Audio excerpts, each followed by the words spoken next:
Pagi hari ini judul renungan yang akan kita sama-sama ikuti adalah Choosing Friends, memilih teman.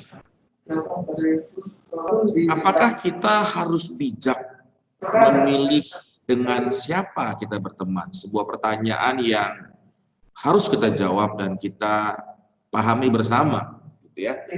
Apakah kita ini harus bijak memilih teman atau kita ini tidak perlu memilih-milih. Kita berteman dengan siapa saja, dengan orang mana saja, begitu ya.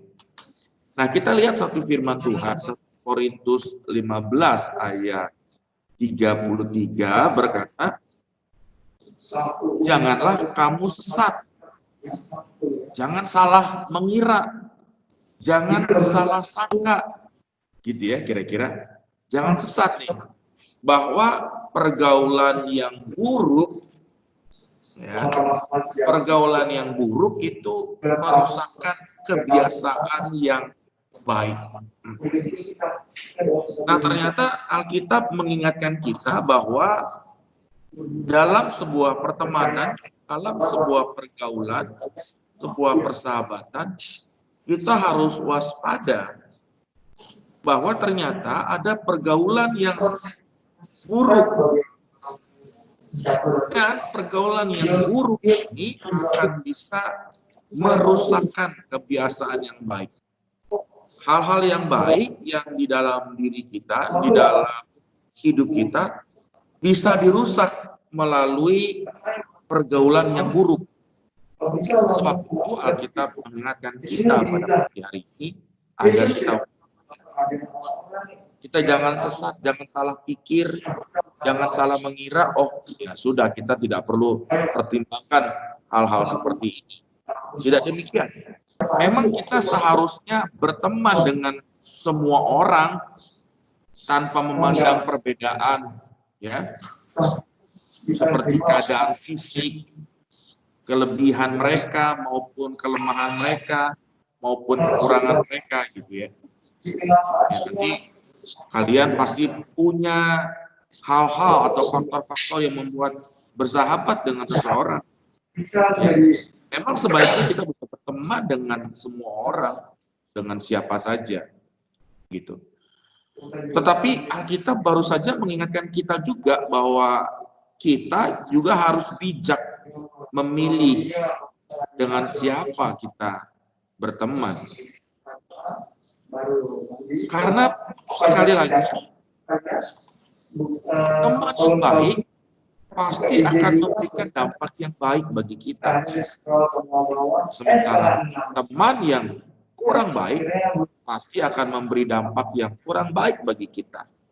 Kecuali kita yakin bahwa kita mampu dan kita dipakai Tuhan untuk menolong teman yang kurang baik tadi itu untuk menjadi baik. Nah, itu adalah hal yang berbeda. Tetapi kalau kita sadar bahwa kita sendiri juga lemah, kita mudah terpengaruh, maka kita mengatakan kita harus waspada bergaul dengan orang-orang yang demikian. Kita di dalam berteman, memang seharusnya kita berteman untuk dapat saling bangun. Dan supaya kita bertumbuh dengan baik dan benar sesuai dengan kehendak Tuhan. Karena di dalam diri kita semua ada satu potensi yang sudah Tuhan berikan. Seperti biji sesawi itu, ketika dia ditanam, ketika dia diberi pupuk, ketika dia diberi nutrisi air, baik melalui hujan ataupun melalui akar yang terus bertumbuh dan merambat ke bawah tanah untuk mendapatkan air. Demikian juga kita melalui pertemanan, potensi kita juga akan dapat bertumbuh. Nah, sebab itu di dalam berteman, firman Tuhan sekali lagi mengingatkan supaya kita waspada, kita bijak memilih teman. Bukankah baik, bukankah indah ketika kita diberikan Tuhan potensi untuk bermain musik misalnya. Dan kita berteman dengan orang-orang yang juga suka melatih dirinya dengan bermain musik. Sehingga bisa belajar bersama, sehingga bisa berlatih bersama, sehingga bisa berkembang bersama-sama. Sesuatu yang baik akan bertumbuh di dalam diri kita. Sebaliknya coba bayangkan kalau teman kita adalah teman yang mengatakan, ah tidak usah latihan-latihan, pelajaran musik lupakan saja. Sudah kita nongkrong saja yuk, yuk kita main game saja, yuk kita tidak usah latihan dan sebagainya. Bayangkan, bukankah kita justru tidak bertumbuh? Bukankah justru potensi itu tidak bertumbuh? Dan kita bilang sama Tuhan, Tuhan, saya tidak bisa apa-apa. Teman saya hebat, sekolah mengadakan music concert dan dia tampil, tapi saya tidak tampil, saya tidak bisa apa-apa. Loh, Tuhan sudah berikan potensi itu, tetapi kamu memilih untuk bergaul dengan teman yang justru tidak menolong kamu untuk bertumbuh dengan baik dalam talenta, di dalam potensi yang Tuhan sudah berikan tadi. Sebab itu penting sekali pagi hari ini kita menyadari bahwa pertemanan kita tidak boleh sembarangan di dalam berteman. Kita sebaiknya menghindari orang-orang yang justru menjerumuskan kita pada hal-hal yang tidak berkenan kepada Tuhan. Mungkin kalau tadi contohnya sekedar mengatakan tidak usah latihan musik, tidak usah latihan gitar, tidak usah latihan kerjakan tugas komputer. Mungkin sepertinya hal yang biasa atau tidak terlalu berdampak begitu besar. Sekalipun itu sebenarnya juga memberikan dampak yang sangat tidak baik. Tetapi lebih buruk lagi ketika seorang teman justru mengajak kita, mempengaruhi kita untuk kepada hal-hal yang sangat tidak berkenan kepada Tuhan. Ada teman-teman yang justru suka mengirimkan kita foto-foto porno, mengirimkan melalui media sosial WA misalnya, mengirimkan video-video potongan porno, baik itu secara full maupun tidak full. Dan kita yang tidak ingin terjerumus akan hal itu, tetapi kita berteman dengan mereka dan kita lama-lama terpengaruh dan akhirnya kita terjerumus.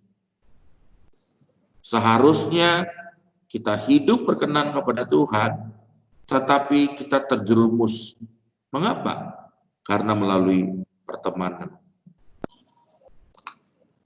Pertemanan memberi dampak bagi kita. Pertanyaannya adalah dampaknya baik atau tidak baik. Saya mengingat ketika masih SMP seperti kalian. Ya, ada teman-teman yang mengajarkan saya untuk mulai mengenal minum-minuman alkohol. Saya dibilang enggak jantan, enggak maco, enggak cowok, enggak hebat kalau tidak mengikutinya.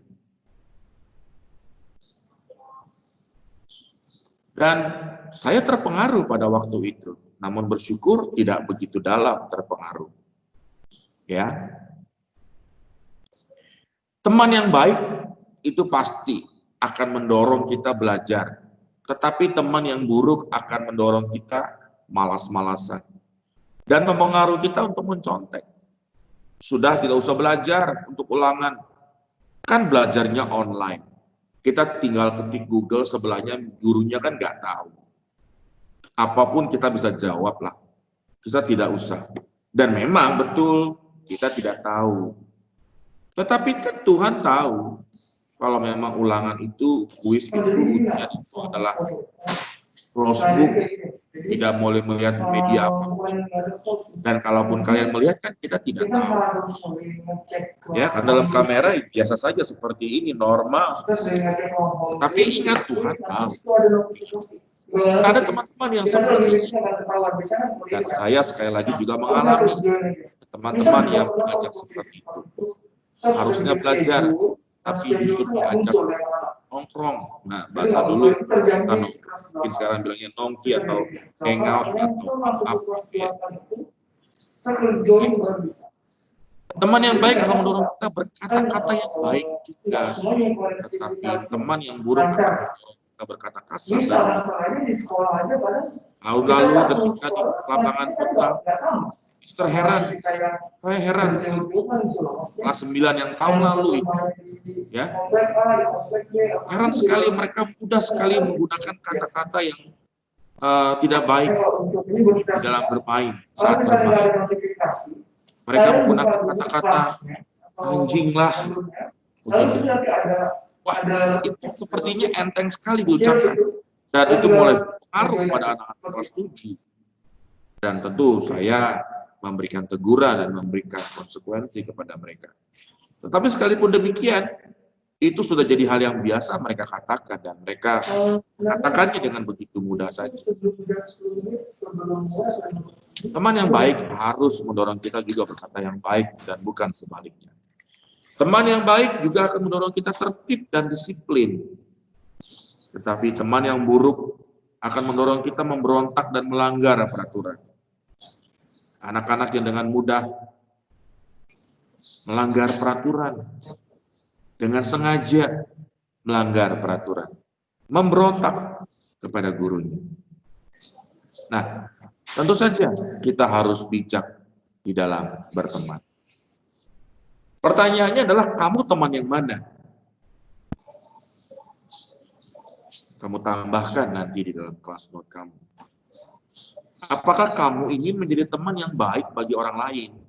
Apakah kamu sebagai seorang teman yang justru memberikan pengaruh-pengaruh yang baik kepada orang lain, sehingga orang lain dan kamu sama-sama bertumbuh di dalam potensi yang sudah Tuhan berikan bagi kamu itu?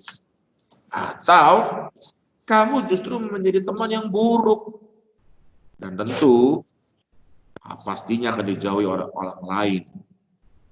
Ya, kamu dengan mudah membuli orang, dengan mudah mengata-ngatai orang, tidak menghormati orang, atau justru dengan mudah kamu mengirimkan gambar-gambar atau film-film yang kurang baik.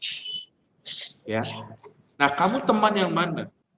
Tentu saja yang Tuhan mau adalah kamu menjadi teman yang baik. Ya, kamu menjadi teman yang memberikan pergaulan yang baik dan bukan pergaulan yang buruk. Sehingga potensi yang Tuhan sudah berikan bagi setiap kamu sungguh-sungguh akan dapat bertumbuh dan bertumbuh sehingga dapat melakukan apa yang menjadi kehendak Tuhan di dalam hidup kamu. Renungkan dengan baik. Mister berdoa, kamu menjadi teman yang baik, memberikan pergaulan yang baik, dampak yang baik, dan bukan sebaliknya. Amin. Tuhan Yesus memberkati kita. Mari kita berdoa.